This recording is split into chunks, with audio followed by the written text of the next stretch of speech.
नमस्कार प्यारे छात्रों, कैसे हैं आप सभी। आशा करती हूँ, उम्मीद करती हूँ आप सभी स्वस्थ होंगे, प्रसन्न होंगे। पढ़ाई आपने स्टार्ट कर दी होगी, नहीं की तो कोई बात नहीं, क्योंकि अब हमें पढ़ाई ही करनी है। क्यों करनी है? क्योंकि हमारे एग्जाम्स बहुत नज़दीक आ चुके हैं। ठीक है, तो अब हम क्या करेंगे? इकोनॉमिक्स। ये इकोनॉमिक्स जो सब्जेक्ट है, ये 12th कॉमर्स के लिए और 12th आर्ट्स वालों के लिए सेम है। कि मोस्टली स्कूलों में इकोनॉमिक्स जब पढ़ाई जाती है ना 12th क्लास में, तो वो कॉमर्स के स्टूडेंट्स को ही नहीं पढ़ाई जाती है। वो किसको पढ़ाई जाती है? आर्ट्स वालों को। आर्ट्स वाले बच्चे हैं ना जिनके पास इकोनॉमिक्स है, उन बच्चों को भी उसमें मर्ज कर दिया जाता है। तो ये क्लास उन दोनों ही बच्चों के लिए बेनिफिशियल है, कॉमर्स और आर्ट्स वाले बच्चों के लिए। देखो इकोनॉमिक्स, अब आप लोग कहोगे मैम इकोनॉमिक्स तो बहुत हार्ड है, बहुत यानी कि समझ में ही नहीं आता। तो देखो ऐसी बात है, समझ में आने की बात कि पढ़ने से आता है, पढ़ने से होता है ना। और पढ़ने से ही क्या होता है? समझ में आता है। एनसीईआरटी की जो आप लोगों की बुक्स है, क्योंकि मोस्टली स्टेट वाइज जो स्टेट में अलग अलग स्टेट में अलग अलग बुक्स चलती हैं। कुछ कुछ स्टेट में क्या चलती है, वहाँ के स्टेट गवर्नमेंट की बुक्स चलती है, बट वो भी किस चीज को फॉलो करती है? एनसीईआरटी को ही फॉलो करती है। और एनसीईआर और फॉलो क्या करती है? मोस्टली ऑल इंडिया में एनसीईआरटी बुक्स ही चलती हैं। सीबीएसई वालों के लिए तो एनसीईआरटी ही है। हाँ, वो अलग हो गया कि भाई राइटर्स अलग हो गए, जैसे कि अकाउंट्स में DK Goyal, DK Grewal, economics में एसबीडीपी किया जाती है ना। तो इस तरीके से मोस्टली अलग अलग हो जाते हैं। बट एनसीईआरटी क्या है? एनसीईआरटी अलग अलग नहीं होती। 29 स्टेट्स में एनसीईआरटी एसएटी सेम चलती है। ठीक है, तो ऐसा ही कुछ हम लेकर आए हैं। इकोनॉमिक्स की क्लास है ये आज की। उसमें आज ही क्लास में आपको सिलेबस बताऊंगी कि हमारे इकोनॉमिक्स में क्या क्या सिलेबस है और हमें किस तरीके से हमारा एग्जाम को क्रैक करना है। देखो बहुत ऐसी बातें होती हैं छोटी छोटी, जिससे क्या होता है, छोटे छोटे क्वेश्चन से हम सॉल्व कर सकते हैं बड़ा क्वेश्चन। ज्यादा हमें नहीं पढ़ना, हमें उतना पढ़ना है जितना हमें एग्जाम में लिख के आना है, क्योंकि एग्जामिनर कभी भी ज्यादा चीजों को तवज्जो नहीं देता है। ठीक है, और ये क्लास हिंदी मीडियम के स्टूडेंट्स के लिए है। ठीक है, हाँ हाँ, ये मैं कह सकती हूँ कि इंग्लिश मीडियम के लिए एंड क्या सीबीएसई वाले स्टूडेंट्स के लिए भी हम जल्द क्लासेस लेकर आएंगे। बट ये क्लासेस हैं किसके लिए? हिंदी मीडियम के स्टूडेंट्स के लिए।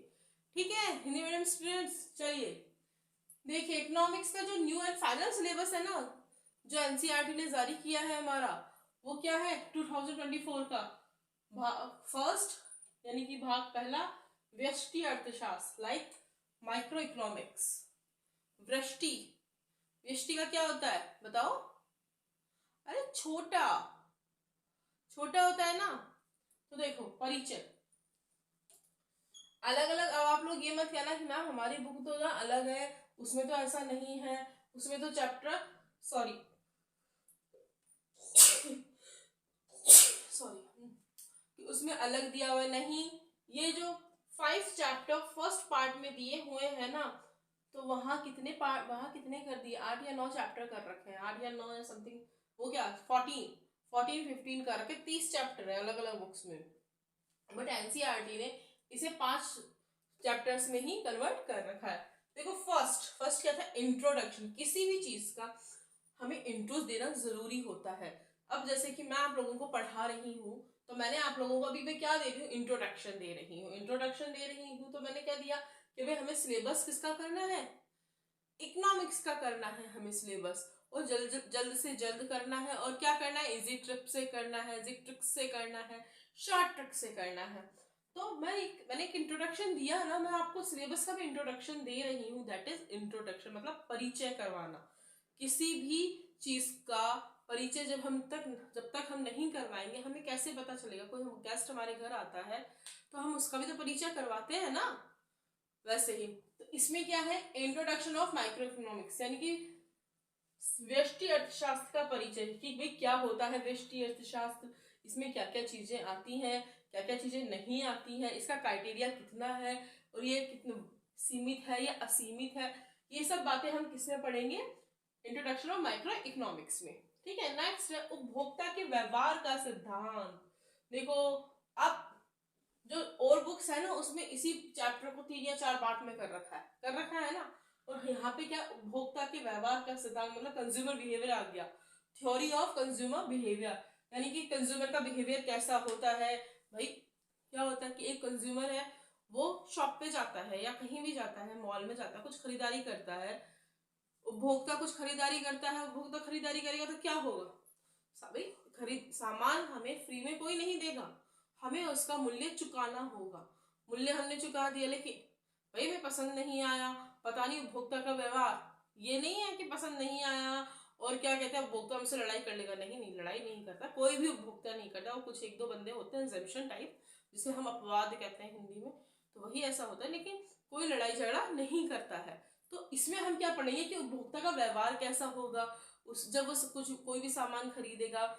दूसरी बात कि जब उसको ग्रहण करेगा, उसको कंज्यूम करेगा, उपभोग करेगा उस चीज को, तब उसका व्यवहार कैसा होगा। तो that is theory of consumer behaviour, मतलब उपभोक्ता के व्यवहार का सिद्धांत। नेक्स्ट है उत्पादन तथा लागत। देखो प्रोडक्शन होगा तो कॉस्ट आएगी किसी भी चीज को। मैं अब मान के चलिए एज ए एग्जाम्पल, उदाहरण के तौर पे मैं आप लोगों को पढ़ा रही हूँ, तो आप लोगों को पढ़ाने के लिए मुझे क्या करना पड़ा, मुझे ये बोर्ड लाना पड़ा, ठीक है। और जिस ऐप पे मैं अभी ये क्लासेस दे रहे हैं, उस ऐप को भी खरीदने के लिए हमें क्या किया, ऐप को भी खरीदा ना प्रोडक्ट करने के लिए, तो हमने खरीदा, उसमें भी कॉस्ट आई।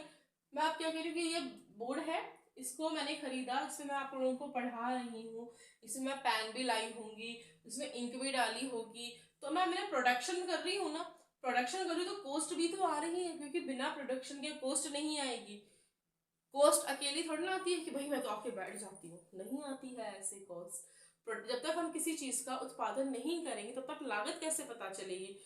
हम शुगर कैन है, जो हमारा क्या होता है गन्ना जिसे हम कहते हैं, उसको हम उगाते हैं, उसको किसान क्या उसकी फसल करता है, फसल उगाता है, फसल उगने के बाद क्या होती है गन्ना, भाई जूस के लिए तो जाता ही है, लोगों को जूस के लिए दे दिया जाता है, लेकिन उस गन्ने से ही तो हमारी चीनी बनती है, शुगर बनती है ना। तो हम क्या करेंगे बताओ, हम उस चीनी को कंज्यूम करेंगे ना, बट उस चीनी को बनाने में जितना टाइम लगेगा और जितना कॉस्ट लगेगी वो तो हमें देखनी पड़ेगी ना, प्रोडक्शन करके कॉस्ट कितनी आ रही है, ठीक है। नेक्स्ट हमारा है पूर्ण प्रतिस्पर्धा की स्थिति में फर्म का सिद्धांत। ये चैप्टर, हाँ ये भी 2-3 पार्ट से बटा हुआ है, 4 पार्ट्स में, ये भी 2 पार्ट्स में।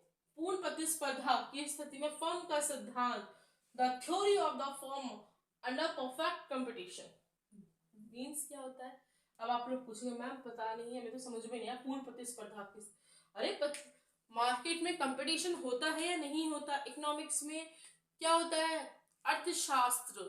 हमारी भारत की अर्थशास्त्र कैसी है, विकसित है या विकासशील है, बताइए। हमने 11th में सबसे पहले यही पढ़ा था, हमारी भारत की अर्थव्यवस्था कैसी है, विकसित नहीं है, विकसित की तरफ अग्रसर है, विकासशील है, ठीक है। कैसी है, विकासशील है, और हम इसको अब विकसित भी कहते हैं। तो देखो जब तक कंपटीशन नहीं होगा किसी भी चीज का, तब तक क्या है, कोई भी व्यापार करने में मजा नहीं आएगा। अब मैं आपको एग्जाम्पल बताती हूँ, यह है राम, यह है श्याम। राम ने क्या किया, एक मॉल खोल दिया, मॉल खोला तो मॉल में उसने क्या किया, क्या सारा टेक्सटाइल मतलब कपड़ा उद्योग होता है, उसका उसने मॉल खोला। दूसरे ने क्या खोला, दूसरे ने खोल दिया इसका ग्रोसरी का।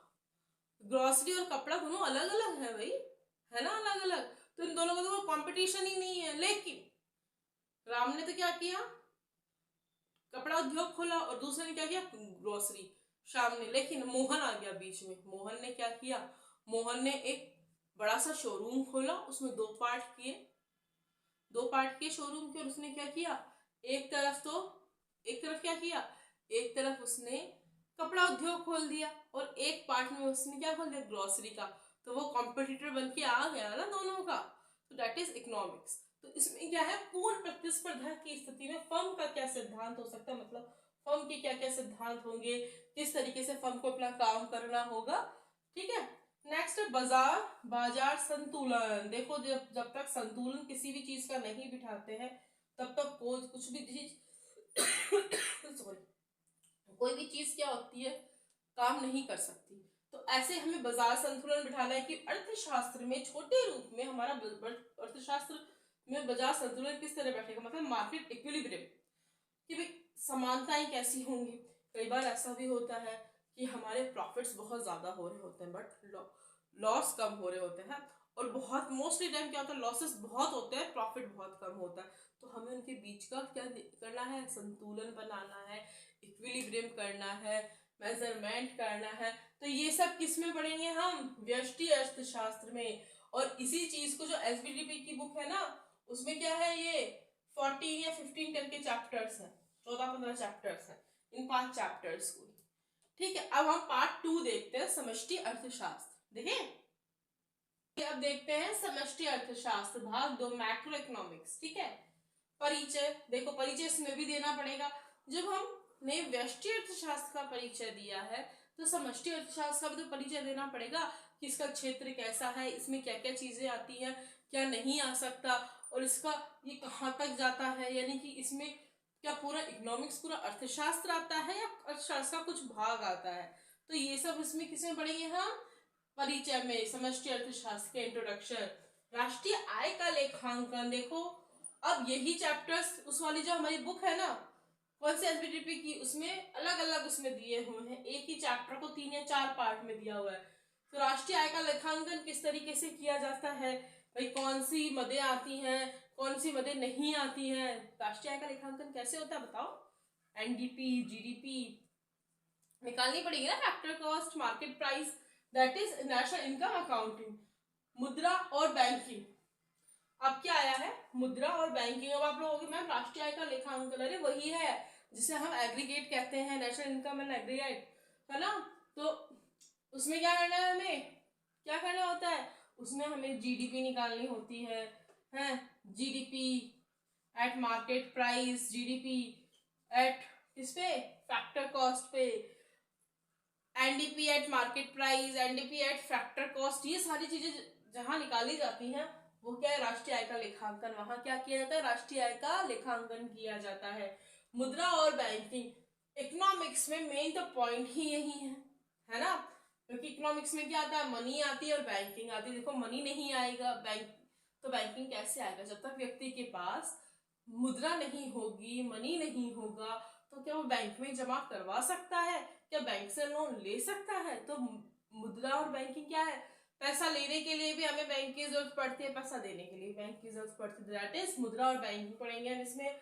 आय और रोजगार के निर्धारण, मतलब इनकम और एम्प्लॉयमेंट है ना, उसका क्या डिटर्मिनेशन करना है, मतलब इनका आय किस प्रकार से होती है, व्यक्ति किस प्रकार से आय को अर्जित करता है, और फिर रोजगार किस प्रकार से मिलता है, और उस रोजगार का निर्धारण किस प्रकार से किया जाता है। तो वो सब किसमें पढ़ेंगे, आय और रोजगार के निर्धारण, determination of income and employment. सरकारी बजट का अर्थव्यवस्था, बजट व अर्थव्यवस्था। सरकारी बजट आप जानते हैं ना, गवर्नमेंट जो बजट लाती है, हाँ हर साल अलग अलग स्टेट में हर अलग अलग टाइम पे बजट आता है। जैसे राजस्थान में आता है, मैं राजस्थान से हूँ तो मुझे ये पता है कि राजस्थान में कब आता है, फेब में आता है, फेब लास्ट तक आ जाता है, या मार्च स्टार्ट, वो मार्च स्टार्टिंग तक। हमारी जो गवर्नमेंट है वो भी कब लाती है बजट, कब लाती है, वो फेब तक लाती है, फेब के लास्ट तक या मार्च के फर्स्ट तक ले आती है। तो बजट वो गवर्नमेंट बजट होती है, उसमें गवर्नमेंट बजट में क्या क्या है, सुविधाएं लोगों को दी गई है, किस चीज पर कितना % बढ़ाया गया है, किस चीज पर कितना वेट कम किया गया है, दैट इज सरकारी बजट। एंड द इकोनॉमी, और वो इकोनॉमी पे कैसा, अर्थव्यवस्था पे किस प्रकार से प्रभाव डालेगी, उस चीज को हम इसमें पढ़ते हैं। अब है हमारे पास खुली अर्थव्यवस्था। देखो ये हमने बचपन से, जो हमारा ईवीएस सब्जेक्ट है ना, जिसमें हमने क्या पढ़ा है, सिविक्स पढ़ा है, इकोनॉमिक्स पढ़ा है, पढ़ रहे हैं ना हम भाई। अब तो 6 to 8 3-4 किताबें हैं एनसीईआरटी की, है ना, और 10 तक हैं अलग अलग, 6 to 8 नहीं सॉरी 6 to 10 4 किताबें में, हिस्ट्री की अलग, पॉलिटिकल की अलग, सिविक्स की अलग, और इकोनॉमिक्स की अलग। तो वो सब क्या है, इकोनॉमिक्स है ना, उसमें हमने पढ़ा। और खुली अर्थव्यवस्था तो हमने पढ़ी है, खुली अर्थव्यवस्था किस प्रकार की होती है, खुली अर्थव्यवस्था में क्या क्या होता है, हमारी देश की अर्थव्यवस्था किस प्रकार की है, हमारी देश की अर्थव्यवस्था में क्या क्या प्रणाली अपनाई जाती है, वो सब चीजें कहाँ आती है, खुली अर्थव्यवस्था में। खुली अर्थव्यवस्था को क्या कहते हैं, समष्टि अर्थव्यवस्था, मतलब मैक्रो इकोनॉमिक्स।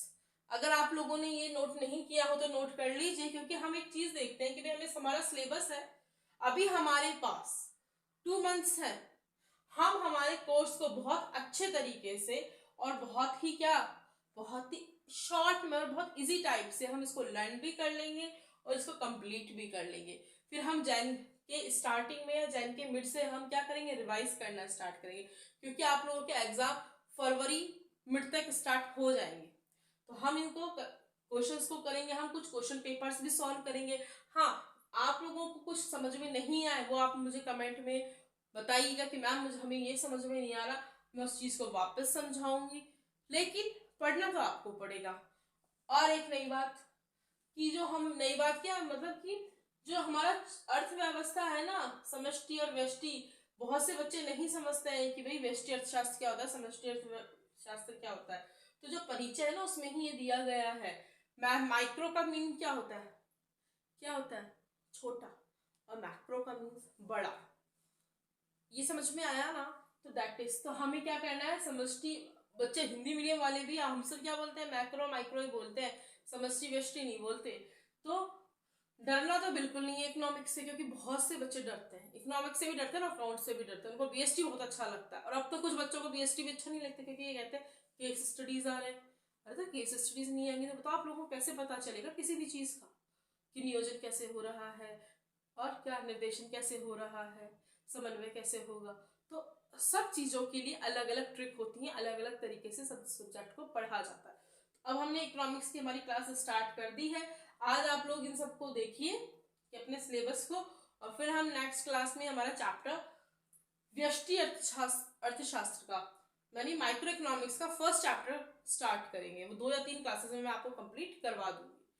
ठीक है, मिलते हैं हमारे नेक्स्ट वीडियो में। और उससे पहले आपको क्या करना है, मेरे चैनल को लाइक करना है, शेयर करना है। मेरे चैनल का नाम पता है ना, अब तो पढ़ लो। तो उस चैनल को लाइक सब्सक्राइब करना है, क्योंकि लाइक करने से तो मुझे ये पता चलेगा कि आप मेरी वीडियोस देख रहे हैं। और सब्सक्राइब करने से क्या होगा कि मैं जो भी वीडियो अपलोड करूंगी वो आप लोगों तक पहुंच जाएगा। चलिए, तो मिलते हैं हमारे नेक्स्ट वीडियो में। बाय।